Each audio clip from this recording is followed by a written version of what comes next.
আজ আমি আপনাদেরকে নিয়ে চলে যাব আন্দামানের পোর্ট ব্লেয়ারে সেলুলার জেলে, মানে কালাপানি জেলে, যেখানে আমাদের ফ্রিডম ফাইটার বীর সাভারকরজি ছিল।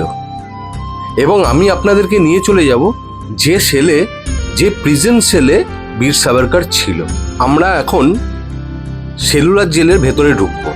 এটা যেটা দেখতে পাচ্ছেন এটা হচ্ছে সেলুলার জেল, মানে কালাপানি জেল, যেটি কিন্তু এখন স্বাধীন ভারতের একটি অংশ, আন্দামান দ্বীপপুঞ্জ মানে পোর্ট ব্লেয়ার। এখন আমি আপনাদেরকে নিয়ে চলে যাব আমাদের ফ্রিডম ফাইটার বীর সাভারকরজি 50 বছরেরও বেশি সময় ধরে যে প্রিজন সেলে ছিল। এটা হচ্ছে 8x10 বীর সাভারকরজির প্রিজন সেল। এখানে কিন্তু কোনো টয়লেট ছিল না। ভাবুন কত কঠিন ছিল তাদের লাইফ।